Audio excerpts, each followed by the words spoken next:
Hoy os voy a hablar sobre el tratamiento de las lesiones premalignas en patología cervical.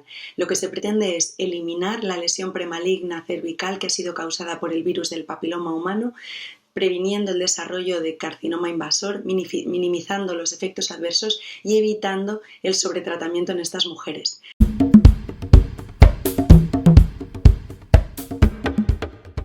Hola a todos, hoy os voy a hablar sobre el tratamiento de las lesiones premalignas en patología cervical. Lo que se pretende es eliminar la lesión premaligna cervical que ha sido causada por el virus del papiloma humano, previniendo el desarrollo de carcinoma invasor, minimizando los efectos adversos y evitando el sobretratamiento en estas mujeres. Lo ideal es que el tratamiento de estas lesiones sea llevado a cabo por colposcopistas profesionales y bien formados. Principalmente hablaremos de dos tipos de tratamiento. Uno es el tratamiento excisional, en el que quitamos la lesión del tejido, y el otro es el tratamiento destructivo, en el que destruimos las células que están sufriendo cambios por el virus del papiloma humano. Os voy a contar las ventajas y los riesgos de cada uno de los tratamientos y también otras opciones que podemos tener también en cuenta. Vamos a empezar por el tratamiento excisional, que es el más frecuente. El tratamiento excisional nos va a permitir extirpar la lesión. Lo que pretendemos es extirparla en su totalidad para que además pueda ser analizada histológicamente. Se pretende extirpar toda la zona de transformación, y esta zona extirpada se debe adaptar al tamaño y a las características lesionales. Por eso decíamos que se debe realizar por un colposcopista bien formado. El análisis histológico de la muestra nos permite la ventaja de poder confirmar si existe la lesión que creíamos o sospechábamos con la biopsia, y también descartar que no existan lesiones más invasivas o de mayor grado del que teníamos previstos. Según el tipo de componente endocervical que se reseque a la hora de hacer la conización, tenemos excisión tipo 1, tipo 2 o tipo 3. Vamos a llamar excisión tipo 1 cuando la zona de transformación que tenemos de la paciente es una tipo 1, es decir, que se encuentra fuera del canal endocervical. En este caso, el asa de diatermia no debe incluir el canal endocervical ni superar los 8 milímetros de grosor.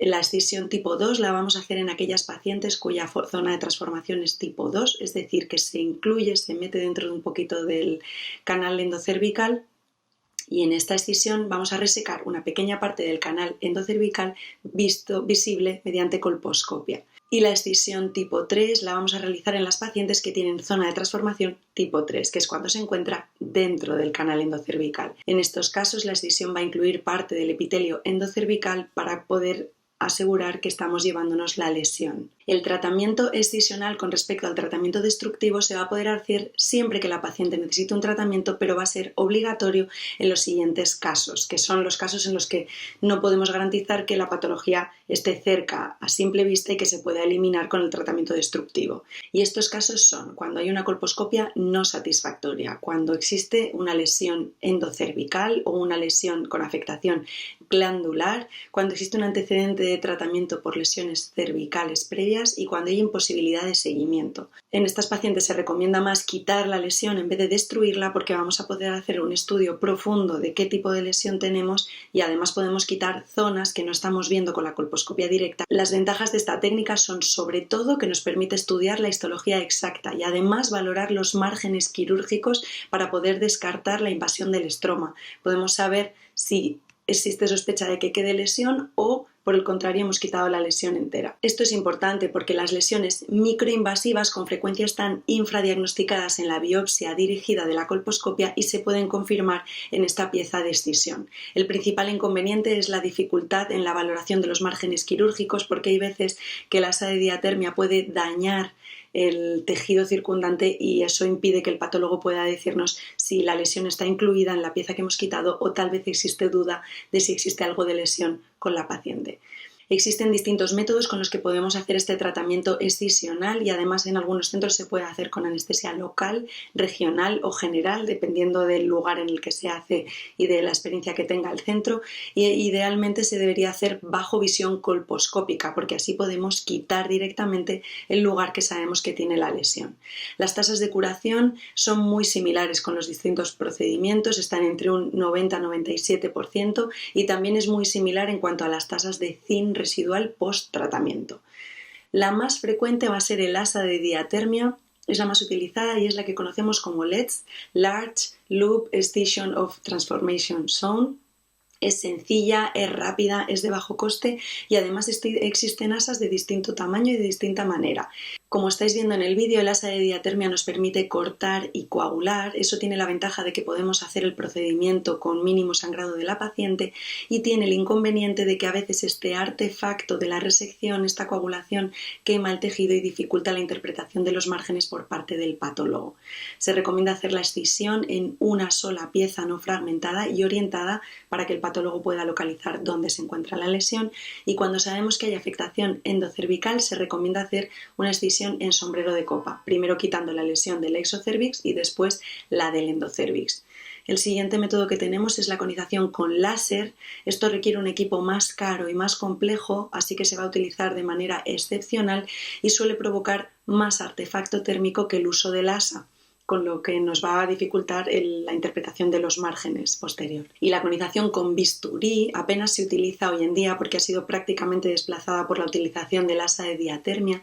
Nos va a permitir la excisión de lesiones más amplias y como no quema el tejido, aquí sí el análisis de los márgenes va a ser más fácil de realizar. Puede ser útil en los casos en los que se sospecha invasión o afectación glandular por este motivo, y la desventaja es que suele provocar mayor excisión de tejido cervical con una mayor distorsión anatómica posterior que cuando lo hacemos con el asa de diatermia. Vamos a continuar con los tratamientos destructivos, que también pretenden eliminar o destruir las lesiones premalignas que han sido causadas por el virus del papiloma humano.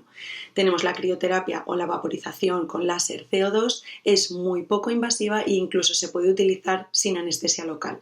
La principal desventaja va a ser que al destruir el tejido no nos permite su análisis y podemos hacer la destrucción no advertida de lesiones microinvasoras o invasoras.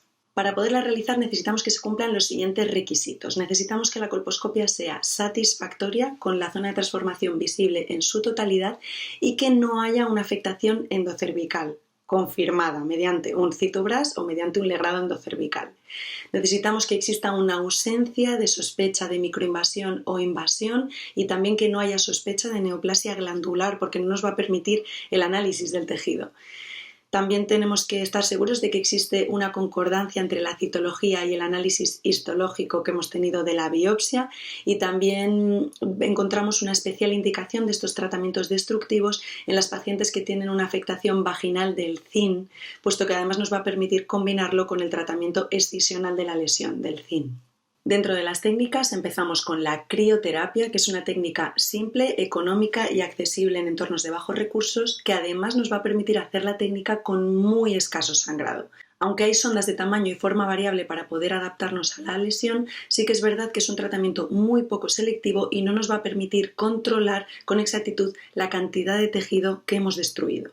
Las tasas de curación son un poquito más bajas que con otras técnicas, están entre un 77 y un 93% cuando hablamos de HSIL ZIN3, y bueno, pues eso considera una alternativa aceptable, sobre todo en contextos de LSIL o ZIN1 y también en lugares que tienen unos recursos limitados. La otra posibilidad de tratamiento destructivo es la vaporización con láser CO2. Es una técnica compleja y cara que requiere mayor aprendizaje, pero permite una destrucción mucho más selectiva que la crioterapia, con un adecuado control de la profundidad del tejido destruido, sobre todo cuando lo hacemos bajo control colposcópico. Permite una tasa de curación de HSIL ZIN3 del 95-98%, o sea, bastante alta.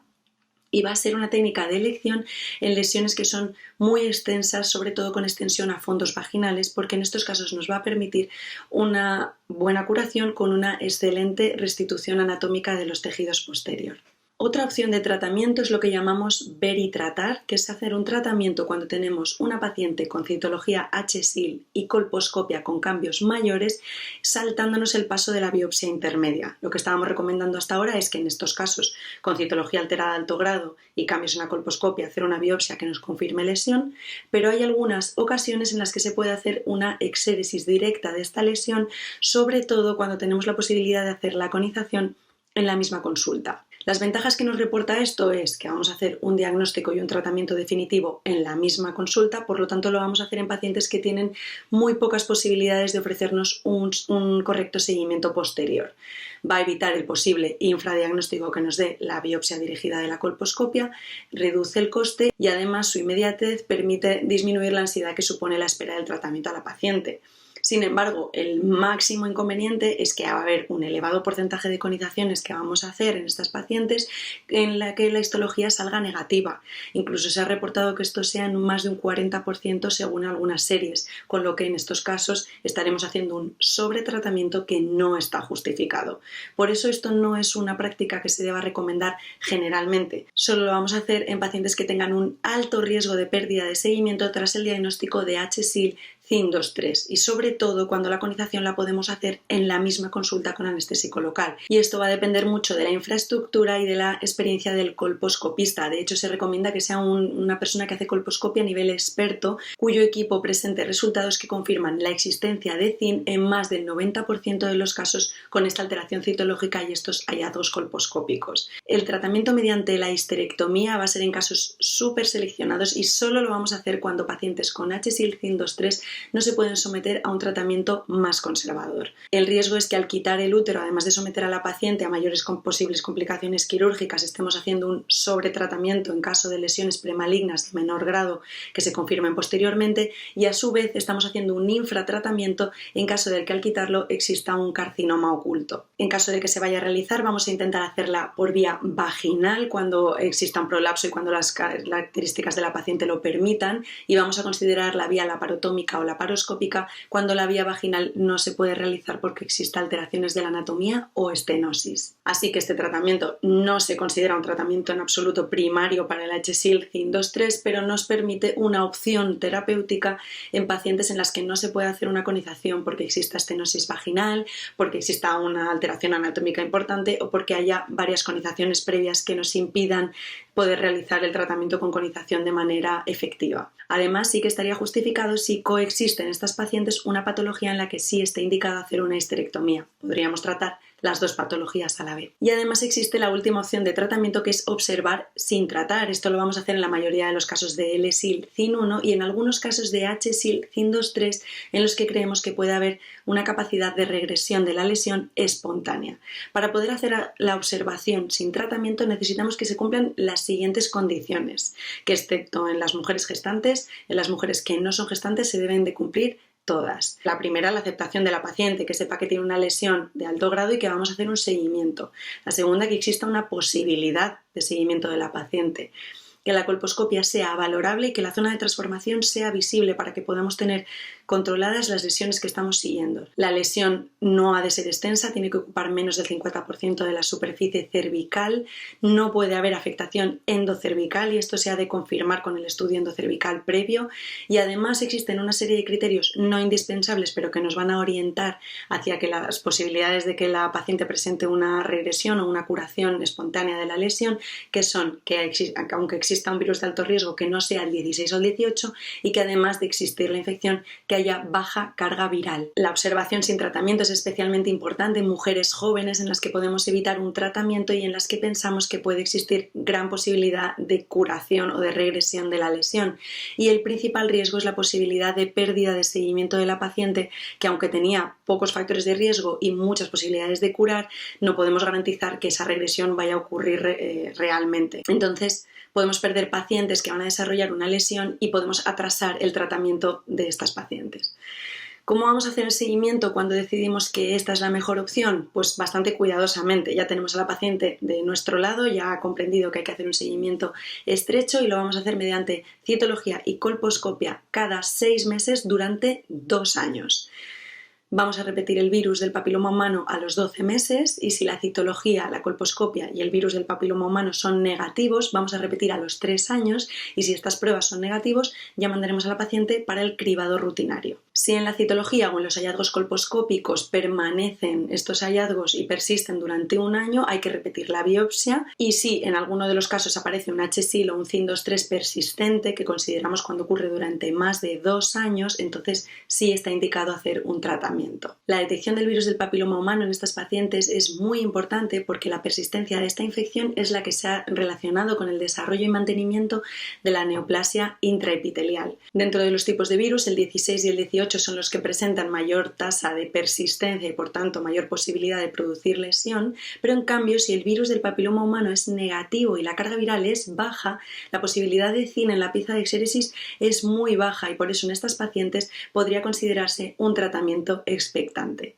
Nada más, hasta aquí los tipos de tratamiento. Haremos un vídeo un poco más corto en el que hablaremos solo del tratamiento excisional con asa de diatermia por ser el más frecuente, y en otro vídeo os contaremos también el seguimiento de estas pacientes después de haber hecho el tratamiento. Nos vemos en los siguientes vídeos.